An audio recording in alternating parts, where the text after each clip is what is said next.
Welcome to How to Split a Toaster, a divorce podcast about saving your relationships from True Story FM. Today, it's time to upgrade your toaster to 2.0. Welcome to the show, everybody. I'm Seth Nelson, and as always, I'm here with my good friend Pete Wright. Today, we're talking to Karen Covy, author of When Happily Ever After Ends: How to Survive Your Divorce Emotionally, Financially, and Legally. Karen has been working as a divorce professional for over 25 years as a mediator, arbitrator, decision coach, and more. She's come up with an online program called Divorce Roadmap 2.0 that helps people navigate the challenges that come with divorce. Her mission as a divorce coach is to educate and empower people to get through their divorce with less damage, conflict, and expense. Karen, welcome to the Toaster.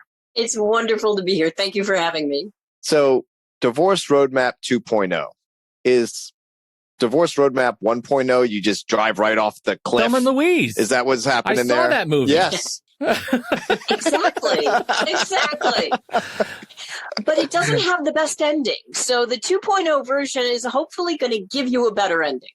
I hope so. Look, I started reading up on your material online, and I know Seth is going to love this.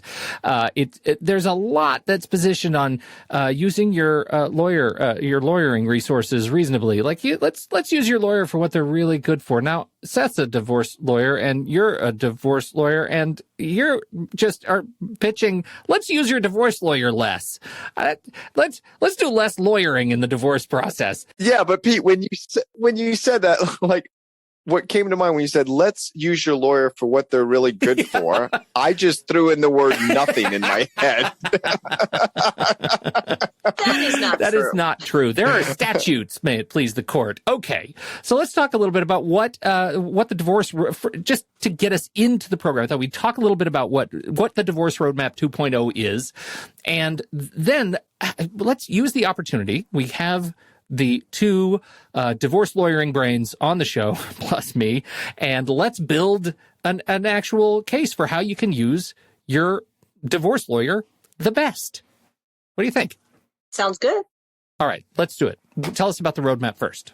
Okay, so the Divorce Roadmap is an online program that people can access 24/7 on any device they have, anytime they want, for as long as they want. And it gives them an overview of how the whole process works, and then gives them an overview of the different areas that they're going to have to deal with in a divorce, like lawyers, like kids, like what process do you want to use? How does it work? And how do you figure out which process is going to be the best for you? So it is primarily an educational tool delivered through videos and a lot of handouts, a lot of spreadsheets, worksheets, checklists, whatever you need to help you. Whoa. Back up.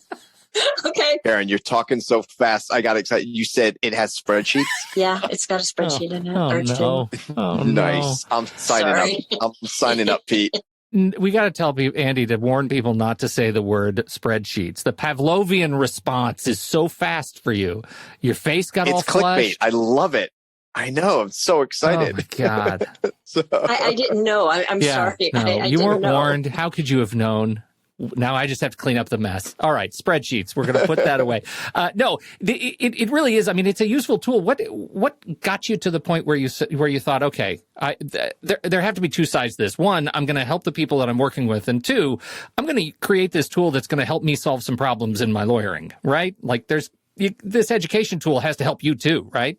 It does, because then people have all kinds of weird expectations about what's going to happen in a divorce and what's not. What is my lawyer going to do and what is my lawyer not going to do? And when people have expectations that aren't based in reality, they expect something from their lawyer that the lawyer's never going to give them, and then they get upset, right? And then the lawyer's upset because the people are upset, and then it's not a good place to be.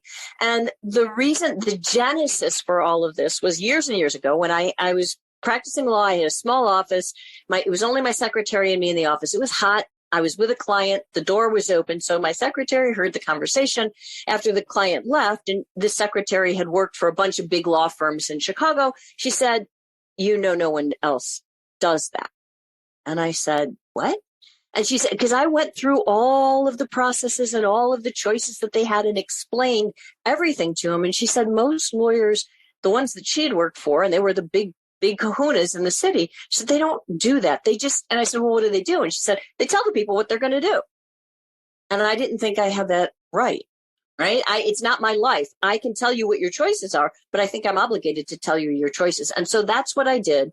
And I realized that there was a need for that kind of education for people from someone, in a way that they could relate to and rely on. So that's what I created. Because divorce is not an oil change, Seth. It's not. Pete, we've got our title of the show. Divorce is not an oil change. And I don't mean this show. I'm actually going to lobby Andy to change from how to split a toast to divorce is not an oil change.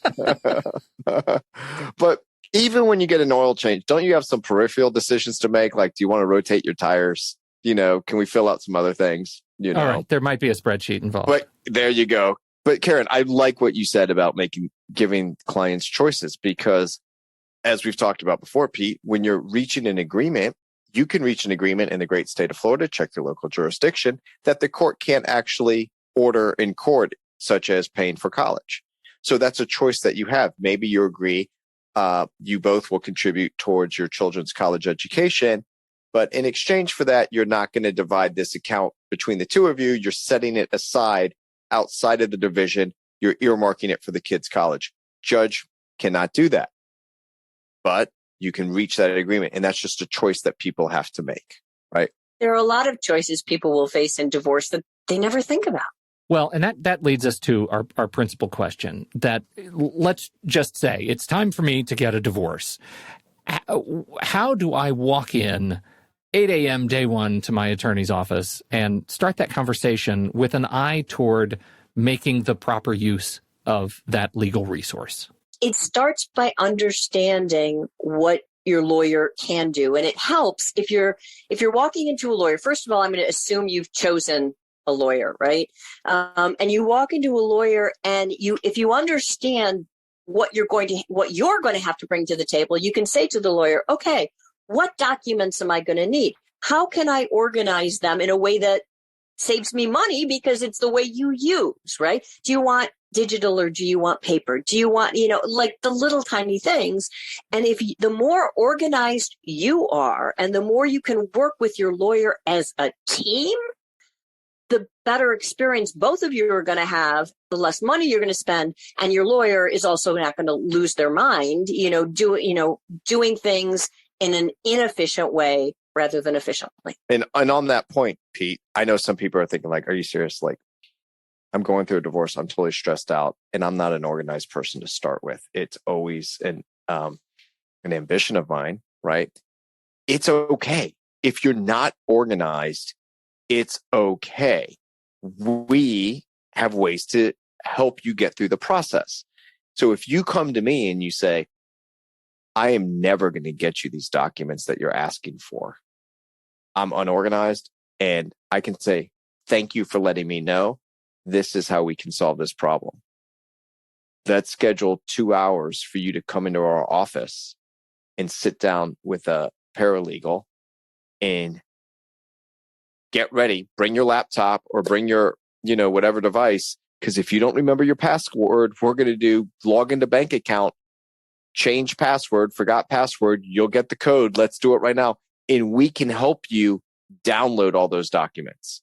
And that will actually be less expensive than that same paralegal sending you follow-up email, telephone call, me calling you, telling you we're getting closer, getting a client conference on, hey, what's going on with your documents? So it's okay if you're not organized.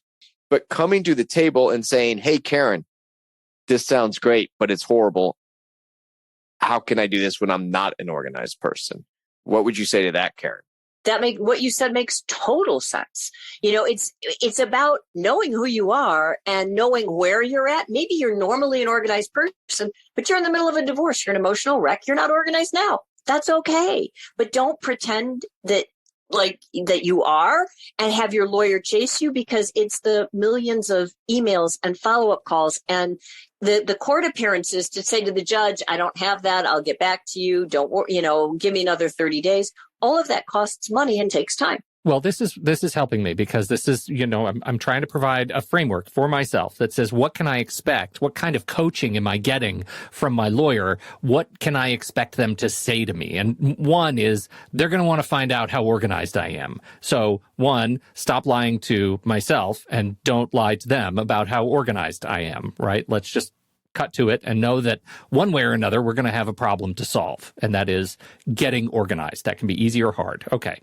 What's number two? Like organizing paperwork, statements, that's one. Number two? It starts by knowing what you want. So many times lawyers, they're trying to resolve a divorce case and they say to you one day, they say to their client, hey, what about this? And you're like, yeah, I don't know. Okay, that sounds okay. And then they call you the next day, you go, no, I've changed my mind. And then the next day it's, no, I've changed my mind. And sometimes it's like trying to pin Jello to a wall. And from the lawyer's perspective, they cannot settle a case. They're not going to settle it based on what they want. It's not their divorce. They need to settle it based on what you're okay with.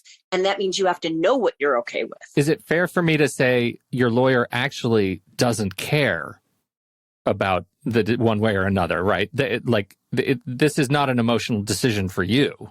You mean for the lawyer? Yeah, because, Yeah. So, Pete, here's what I think you're saying. Client comes to me and says, I don't know what I really want to do about spring break. Should I do it every other year where I get the full spring break and my spouse gets the even years and I get odd years? Or should we split it in half? As a lawyer, I do not care on that outcome. Ultimately, if you don't care. But if my client says to me, I really love spring break. Every year we take a trip. I don't want to divide it in half because I think that's going to mess us up. I'd rather have it every other year. Now I know what you want. I'm going to go argue for that, either in mediation, negotiations, in court, whichever it may be. But if you come to me and I don't really care, what I would tell a client, here's the positives and negatives. Because I've done hundreds, if not thousands of these cases, thousands of them. I've lived it in my own life for the last, I can't believe this, Pete, almost 16 years since my former spouse and I got divorced, right? So I have that experience of raising a child in that environment. But ultimately, I can tell you positive and negatives, but ultimately I don't care. And it's not that I don't care as in care. This is not what you're paying me to do for you, right? Did I get that right, Karen? And Pete loves it when I'm wrong, so feel free. Yeah, I have a bell. No, I think you are 100% right. It's not about, I don't think caring is probably the best word choice. It's not that a lawyer doesn't care if you have all of spring break or half of spring break. It's like, it's not for them to say. It's not their family. Well, and that was actually kind of my point. And I like kind of where that went because, to Seth's point, your lawyer will care a lot when you tell them what you want. When you tell them essentially what to care about, they will fight for it and care about it. But until that point, they're not going to make decisions for you. Exactly. Which puts you in a bind if you're having trouble making the decisions. And I know Karen has a lot to say about that. So I like to use this phrase because Pete always does it. Let's pivot to that. Okay, that was a great phrase. Man. Yeah, Pete, I stole it from Pete. But I tell people that what they don't realize about divorce, or at least most people don't realize, is that you are going to have to make more major life decisions in a limited time frame than you will at any other time in your life. So getting through a divorce is really, in some ways, a decision-making exercise, and being able to make a good decision starts by knowing what you want. And it starts even before the divorce, knowing if that's what you want or not. And it carries through every negotiating item in your divorce. Do you want A or do you want B? Do you want, 2 weeks in the summer consecutively, or do you want them separate? What do you want? And only you can decide that. So how do you coach people through that decision-making process? Somebody comes in and they're totally stymied about spring break. They're totally stymied about who gets the car or who gets the house. Like, where do you start if they just can't land on that point of readiness to make a decision? It starts with understanding. First of all, I've got to make sure that they understand what their choices are, right? You can't make a decision unless you know what all of your choices are. So it starts always with getting information, seeing what all of the options are, and then doing the work inside that says, what is it? What matters to me? Because if you know what the most important things are to you and you make decisions with those goals in mind, you are going to make better decisions. If you just look at every decision in a divorce as a one-off, that's when you end up at the end of your divorce going, wait, how did this happen? How did I end up with this? This isn't what I wanted. So let me give you an example of that, Pete, that applies to a lot of people, whether kids or not. You're married, you own a house together. Okay. There's 4 choices. You sell the house, split the funds. One person keeps the house, right? But the other person's going to want to get their equity out, half of it, right? I'm going to talk about other issues there. The other person wants to keep the house, right? And the fourth one is the worst one. You get divorced and you stay living in the house together. That one's pretty easy to knock out. Is that what? Does that happen? It's a choice. I'm not saying it's a good one, but I've had it happen because they couldn't afford at the time to sell it. The market was down. The house was upside down. Think 2008. Yeah, I guess. Right? They didn't have money to come to the table. They didn't want to go into bankruptcy. There's a lot of reasons, but they didn't want to be married. Wow. Okay. That's a choice. Okay. That's a choice. Tough one. It's a choice. Yeah. So let's eliminate that. But I think the lawyer's job is to, one, explain the choices, and then the ramifications of those choices. If you're going to keep the house, is your name on the mortgage? Is your spouse's name on the mortgage? Do you have to refinance or get their name off the mortgage? Can you afford to do that? What's the down payment? What's the interest rate? Do you have enough income to support it on your own? There's all these practical things that we have to discuss and maybe do some independent research / verification with a mortgage lender, a broker, your bank, all those items before we make the decision. Right? Karen, am I on the right track here? You're totally on the right track. And 2 for 2, Pete. Just saying. 2 for 2. I don't love how this is going. Although I'll give you a little bone here, Pete. Oh, good. Okay. That there is another option that I have seen happen too, which is not necessarily a good option, but it's that the two people continue to co-own the house together, although one person leaves. And so the one person's in the house, both of them are still co-owners, and usually that's done for X number of years until the youngest kid goes to college or something like that. And then the house is sold. And that when you have people continuing to co-own a house after a divorce, it can work beautifully, or it can be a total nightmare, because you have to try to think in advance of everything that could go wrong. And that's not easy. And now you're talking what ifs. Who pays for when the roof leaks? Exactly. Who pays when the water heater goes out, right?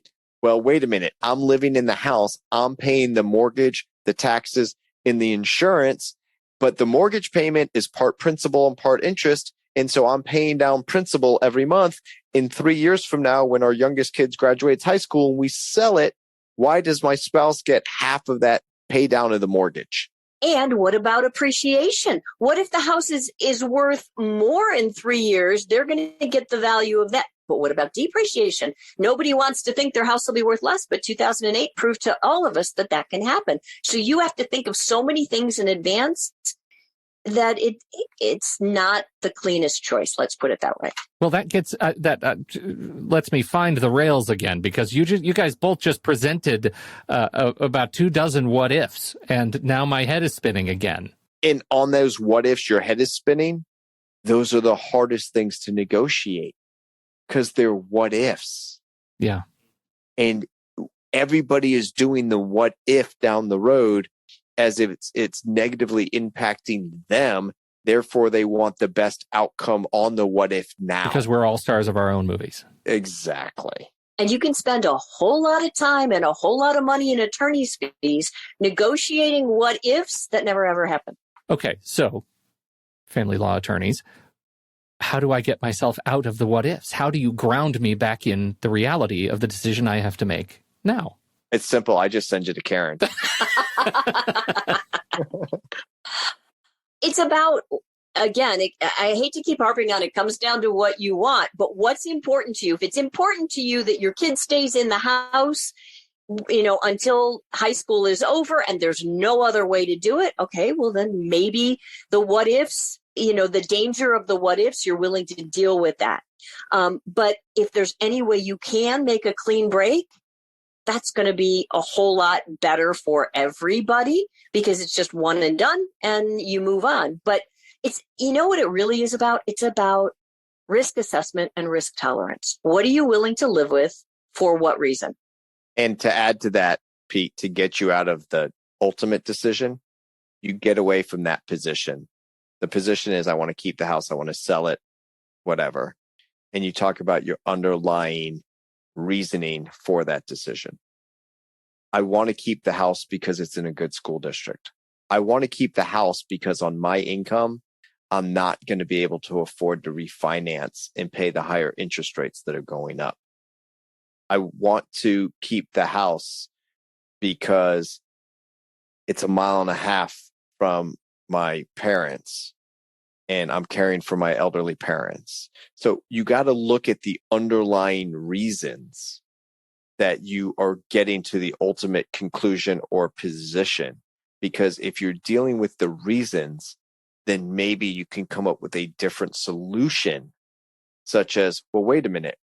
In this division of assets, you're going to get a large cash payment. So maybe you can use that to put down on a new house and you don't have the high interest.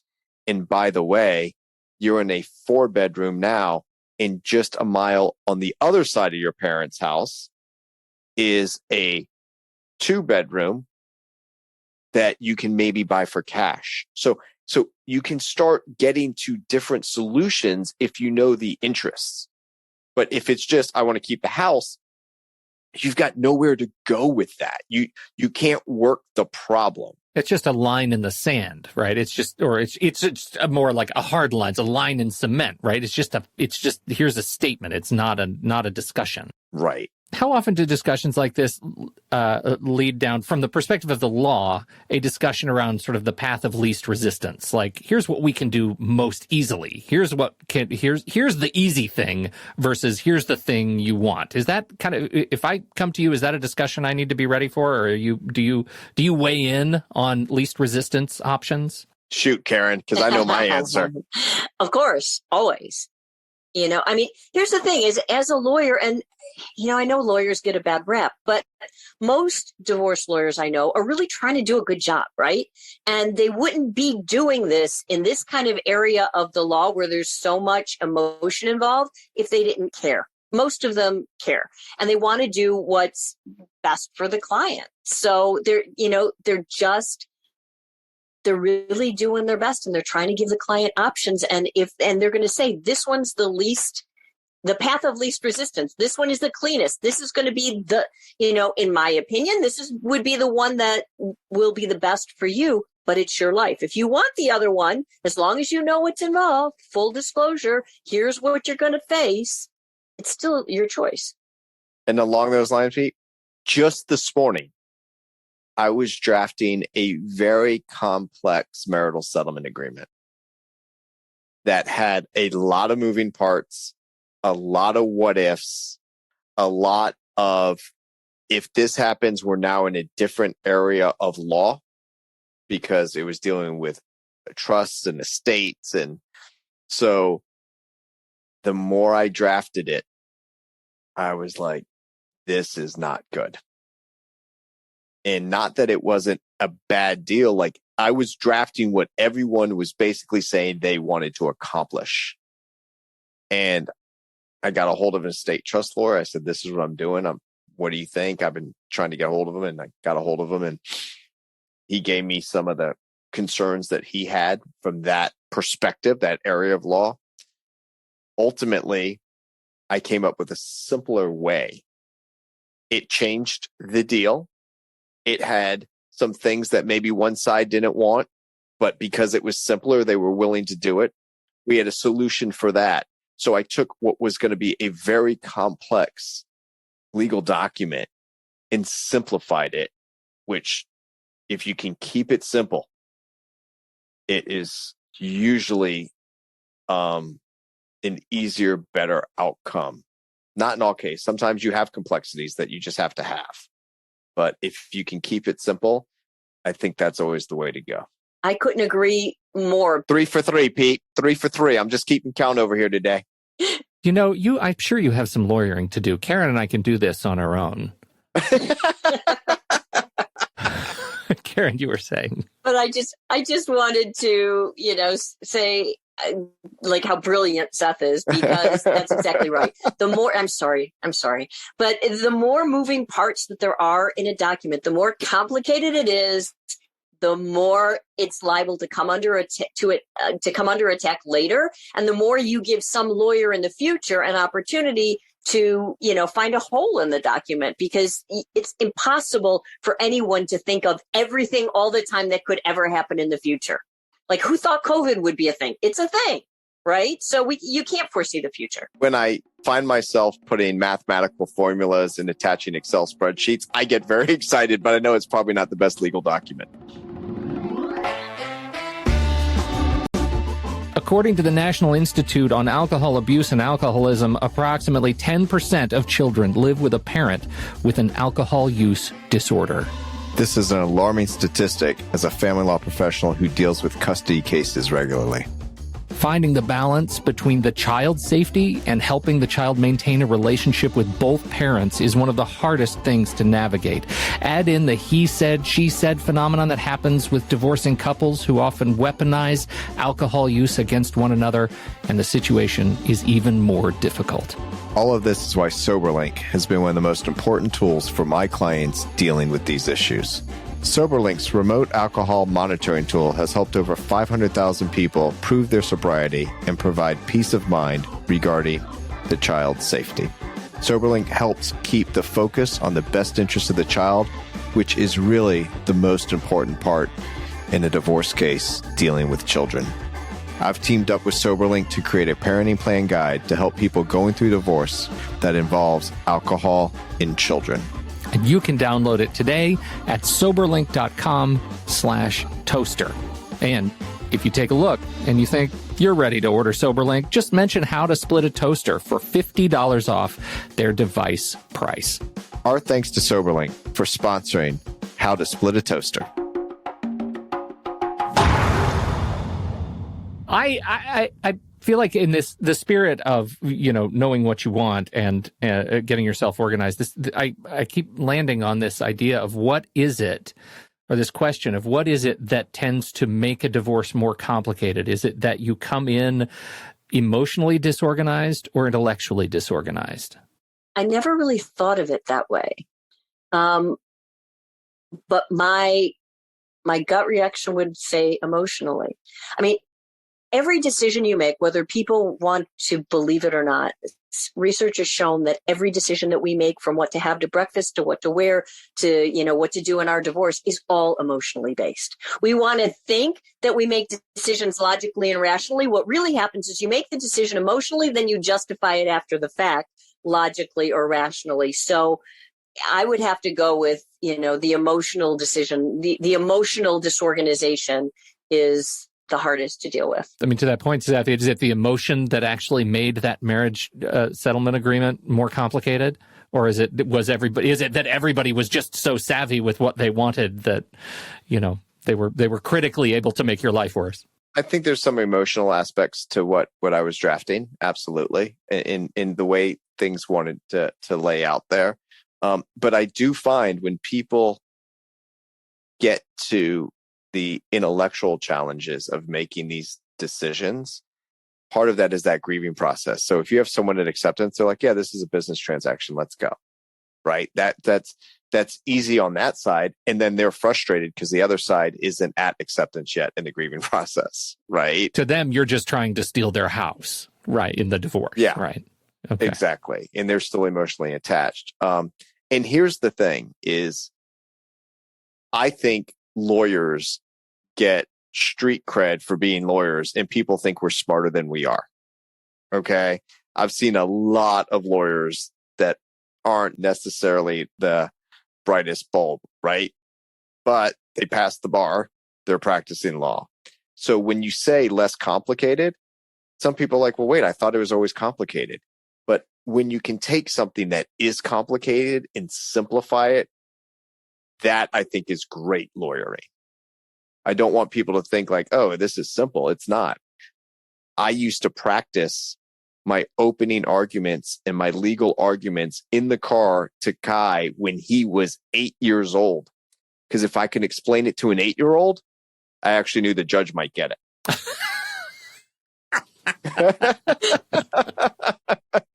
Okay. All right. Next week, all the judges Seth has ever worked with. Stay tuned. Yes. I'm changing jurisdictions immediately. now. Yes. Hello, Alabama. All this is making me think, and I know it's a hard process going through a divorce, but all this is making me think as we structure what you need to do to have a better, more efficient, more effective relationship with your lawyer. The question goes the other way, and really that's what we're talking about. What do I need to do to be a better divorce client for you, right? What do I need to do? Because if I become a better divorce client, that is, it sounds like sort of by definition, going to make a smoother divorce. Absolutely. Absolutely. So, Pete, this is what happens in what they teach you in law school, and then what they don't teach you in law school, and what happens every day in every lawyer's practice that's dealing with litigation or some other contentious divorce or otherwise. You're presented with a series of, I'll put it in quotes, facts. A client comes in and starts telling you a story. And your job as the lawyer, if you let them tell the whole story, is to figure out what was relevant, what's not, what applies to the law, what's the problem, what are you trying to solve, what can the law do for you on that? Are there exceptions to the rule? Is there an exception to the exception of the rule, which just means you're right back at the rule to start with because two negatives makes a positive? That's what they teach you. What they don't teach you, and I've learned this over my years of practice, is I ask my client to start with their question. Don't give me the story and then give me the question. Start with the question. So here's what I mean by that. Well, I bought the house premarital before we got married. And then we did an addition to it. And then we, it got a tree fell on it and an insurance claim came in. And I took that money and I put it into my grandmother's account because we owed her money. And then the next thing I know that we were getting a divorce, but like a week before he asked if he could put his name on the house. And I thought that we were kind of rekindling. And so is the house mine or his? I see what you did there. And let me just say, for the non-lawyers out there, what Seth just did must be hysterical to other lawyers because Karen is it's rolling right now. And I'm just looking at this like, this is how I tell stories. Exactly. And you're not hiring a lawyer to listen to your story. You're hiring your lawyer to solve a legal problem for you. And what happens is, and I get this a lot because I do free consultations. They are so thankful that they got a lawyer on the phone and they just want to tell their story. And I'm always like, wait a minute, if I could wave a magic wand and fix your problem, what's the problem?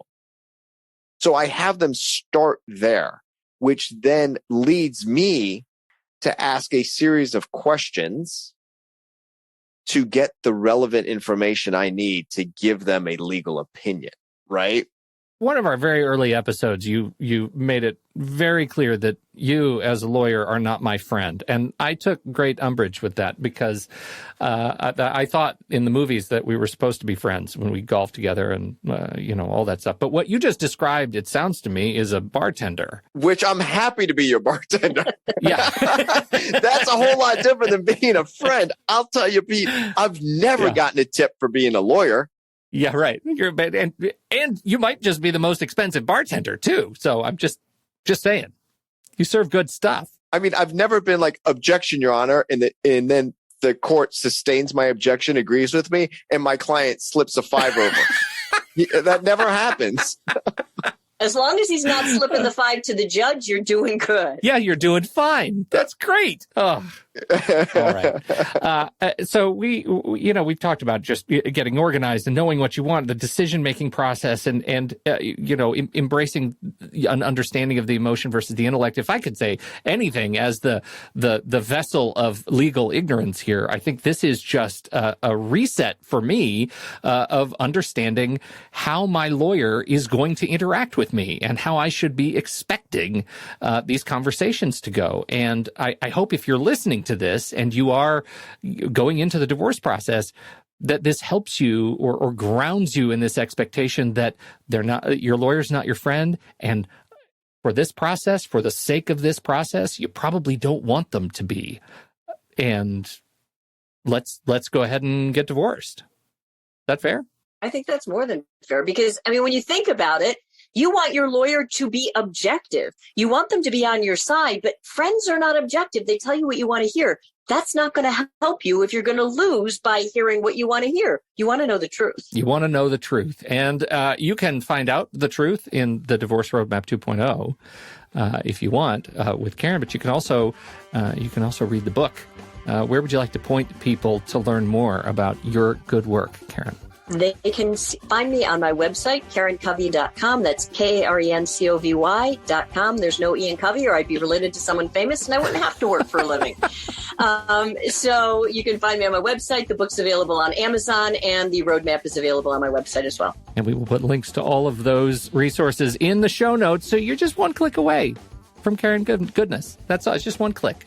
One click, and you're on the road. Thank you so much, Karen. Pete, this was great. I think I'm going to go home tonight and watch a little Thelma and Louise, though. I'm going to 1.0. You still haven't gotten past that, huh? I'm actually going to recut Thelma and Louise. I'm just going to put a cutout of your head on top of Gina. Can I do that? Is that okay? There's probably some sort of copyright. For me being 3 for 3 and being called brilliant, you won this round, Pete. Thank you, everybody, for downloading and listening to this show. On behalf of the good Karen Covy and Seth Nelson, America's favorite divorce attorney, I'm Pete Wright. We'll see you right back here next week on How to Split a Toaster, a divorce podcast about saving your relationships.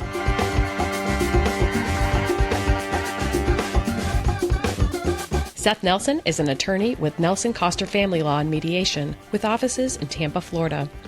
While we may be discussing family law topics, How to Split a Toaster is not intended to, nor is it providing legal advice. Every situation is different. If you have specific questions regarding your situation, please seek your own legal counsel with an attorney licensed to practice law in your jurisdiction. Pete Wright is not an attorney or employee of Nelson Coster. Seth Nelson is licensed to practice law in Florida.